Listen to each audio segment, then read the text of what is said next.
main thing that we'll talk about right here is that you guys are going to train to come out for a mode 1, 2, and 2. And if we're here for a mode, stick the next one with the next 2 out, and then the rest of us will follow. And you'll go ahead and go to basket 1 and basket 2, respectively. The way you guys do your 1, so we'll just add. Okay.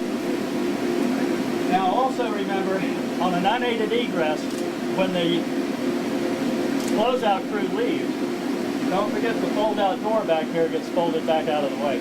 It's your honor to stick it on our little board right there, and that'll officiate the Sioux 17 for us, and it'll be there for Sioux 7. Wow, that's really slick. Ready, Chris, let's set the shot. The ceremonial sticking of the thing. All right. All right. Good. There you go. Everybody ready? Good. Great.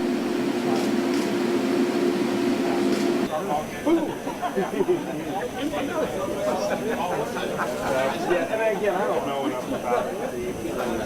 I know people that have done this. Tell you about that. He had to fix a few lights on the N113. You're a very brave man. You guys are actually great. Very appreciative of it.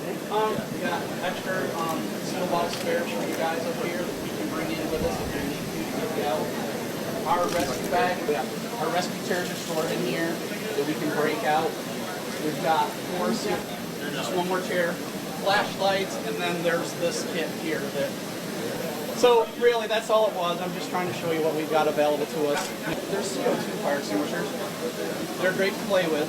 That's why there's 4. So there being 4, you can each take one.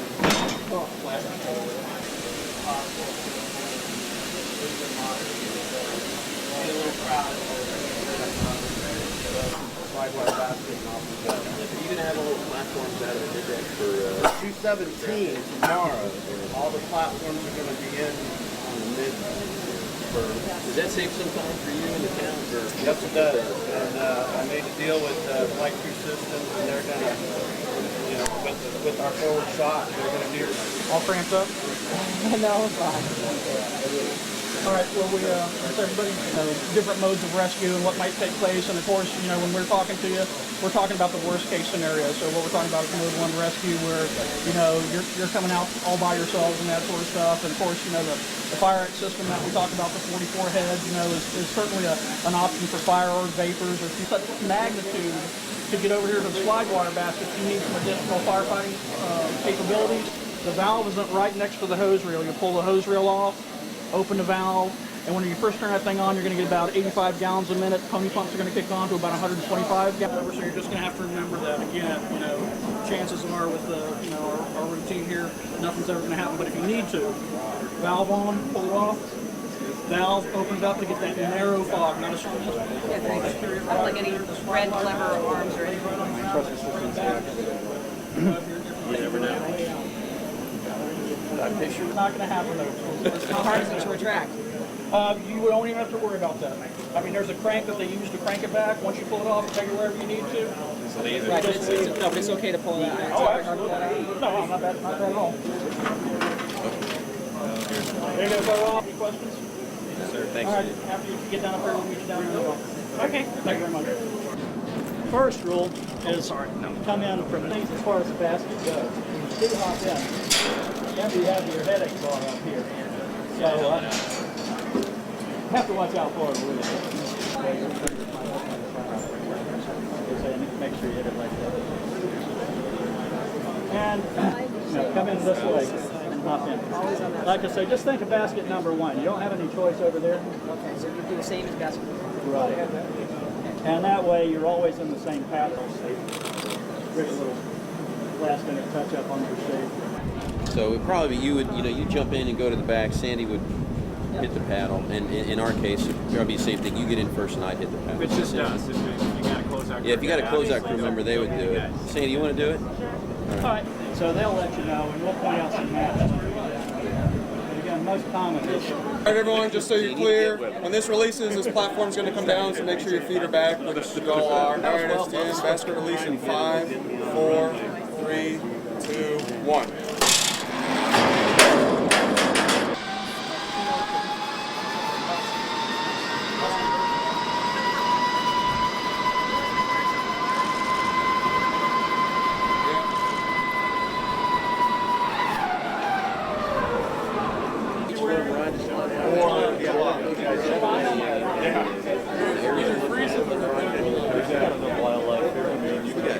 Yeah, I don't appreciation for what it is. Yeah, we can find Jeff.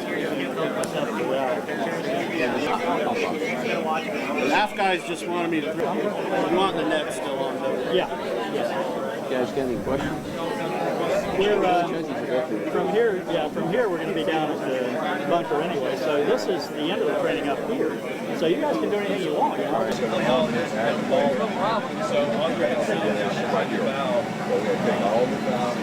They actually probably, I think, because you can't see it visually, even more scope. You guys are amazing.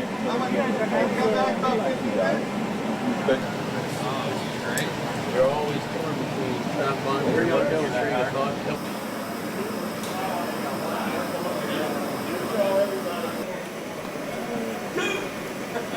Not gonna hurt that head. So does the fact that you work on a rocket ever get lost on you? I mean, you ever look up and see the shirt those days at work?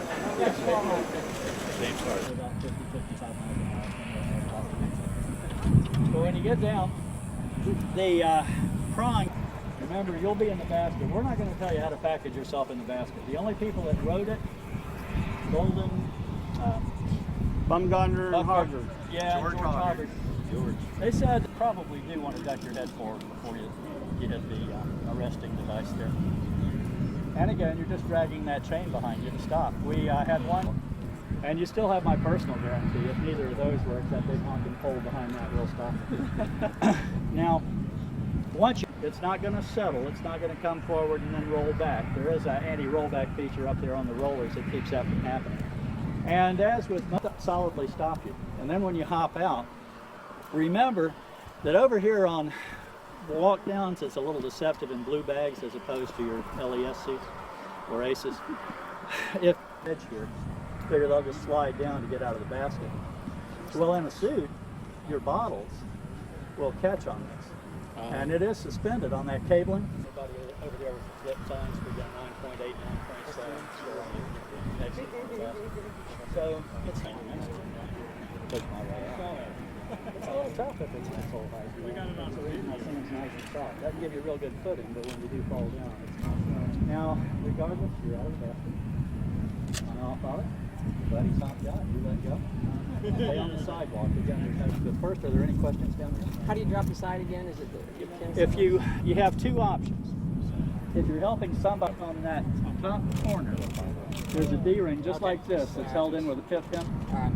You pull that. Now, this may not drop on its own. And it was like, don't open the basket for me. And also, They came down. Bunker, you'll notice the 3 meters on the left. You want to stay on air. Get on air, establish communications. You do, remember, you're still on air, you establish communications. Now, you can unplug the meter. This will run a good 8 to 12 hours by itself on the battery power. So one of you want to take the meter and you want to check each other. Do a nice quick scan, go around. You may find out, and they'll let you know what to do. You got your oxygen meter here, and it's going to alarm at 19.5. When you come in through the door, you're going to come in one of two configurations. If you come in with suit integrity, it's not a big deal. These little guys, and plug that off to your suit connection. Okay? Pull the connection loose, disconnect, connection ready to go before you disconnect from there. Then disconnect, reconnect. Your air supply should continue on. Okay, I mean they're rated at 5, but that's a really, really high rate. To the flight crew, I would say, now more accommodating, and have a wonderful flight. And Thanks, man. best of luck. Great job, man. Best of luck. Thank you very much. Great job. You guys are just, you've been super up until the very end. Not that we're there yet, but, you know, I think that... Thanks for taking